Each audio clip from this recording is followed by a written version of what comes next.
Time now for the Morning Rush, and we start with Kristen Curry. Good morning. Hot temperatures will be the big story today as we climb back into the upper 90s here in the metro. But we'll be watching the areas in and around the high country for a few spot storms, some leftover moisture brought in by that weekend front. Not going to be widespread, but we'll watch the same thing coming back tomorrow afternoon. Mostly sunny with a few spot storms over the mountains, and the hot temperatures continue. Sarah? Fire crews are expected to be back out here in Rio Rancho in just a matter of minutes to battle the flames of the Encino fire. Now, the large brush fire quickly spread from 300 acres to 2,100 acres yesterday afternoon. The fire is 5 miles outside of the city, west of the Santa Ana Star Center. Right now, the fire is still 0% contained. Sandoval County Fire Chief tells me Encino Road is still closed this morning. How it's impacting some residents coming up in the 5 Facts. Crystal? And as crews continue battling the huge Cajete fire in the Jemez, we now know it's 80% contained. We've learned that fire was caused by a campfire. Residents are now being allowed back home. Highway 4 has since reopened, but drivers should still expect delays in the area. In the meantime, forest officials are stressing the importance of controlling campfires.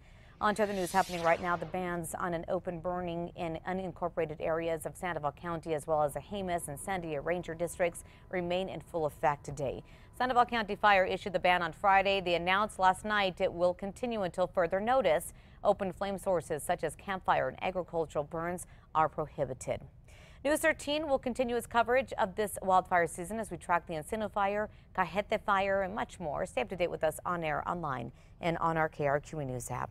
On to news new at 6. London police have confirmed that at least 79 people are now presumed dead or missing after the London high-rise fire. The fire started last Tuesday as video showed the tower completely engulfed in flames and smoke.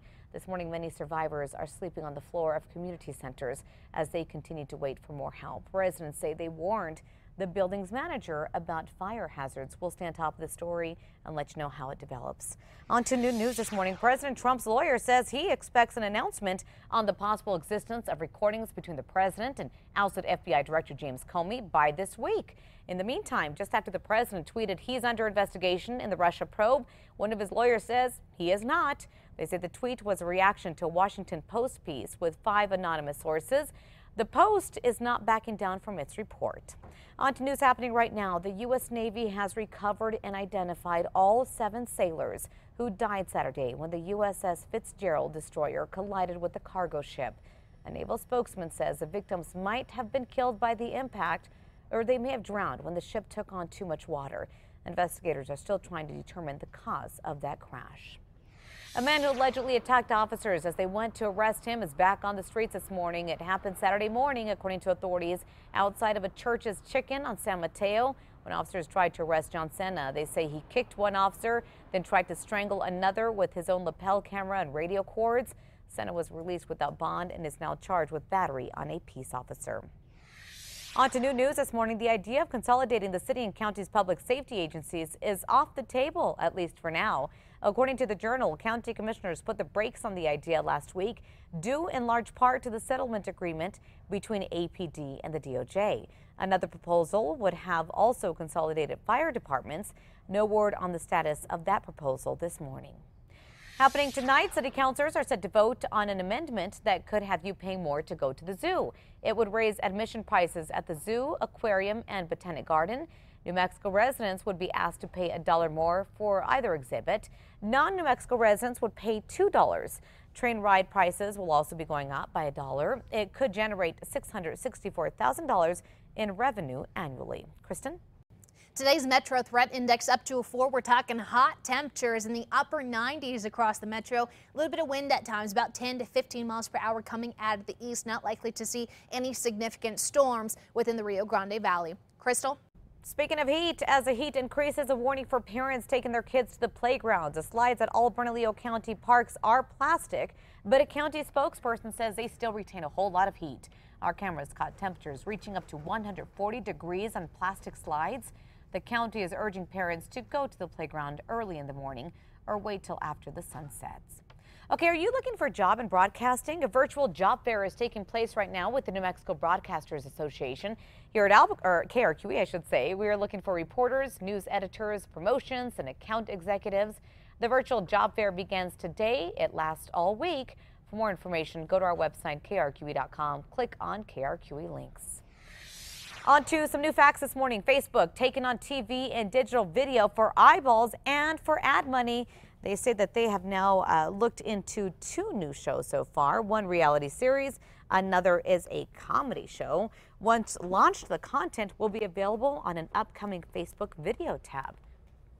All right, time now for a check on your Monday morning commute. Good news is not seeing anything major out there as far as accidents go, but we do have our normal slowdown, Coors southbound heading out of Corrales. So balloons filled the skies of the Moreno Valley for the 3rd annual Balloons Over Angel Fire. Nearly 40 hot air balloons lifted off over this Father's Day weekend. Beautiful sight there. Balloon enthusiasts got the chance to get an up-close view of some pilots taking off, even some landing. Families even got quite the show with the balloon glow.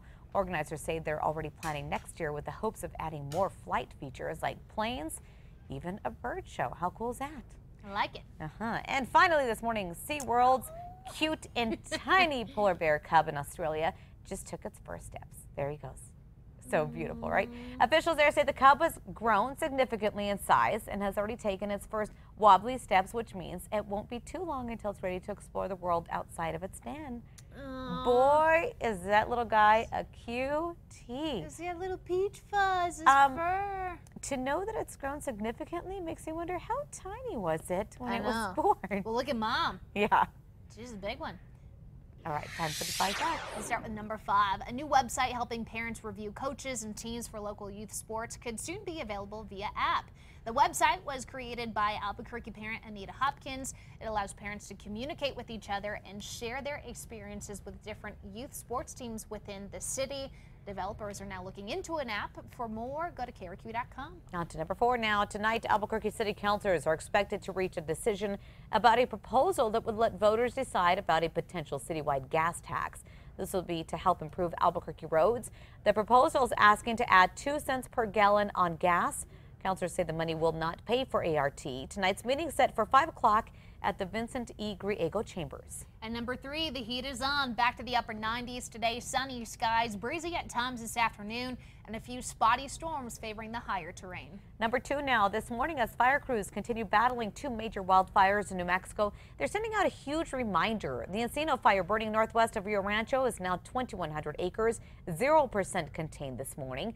Some residents were forced to leave their homes. Crews are also watching the Cajete fire, which has burned 1,400 acres so far. It's now 80% contained. That's the good news. But officials say that fire was caused by a campfire. Fire officials are reminding you about campfire safety after responding to at least 3 abandoned campfires just yesterday. On to number 1 now. We continue to follow breaking overnight news where one person is under arrest after another attack early this morning in London. Officials say this has all the signs of a terrorist attack. This morning, 1 person is dead, 10 others injured after a van crashed into pedestrians outside a London mosque. Witnesses say the driver of the van turned into the crowd. One of the victims became trapped underneath. We'll have more on this on our website, KRQE.com.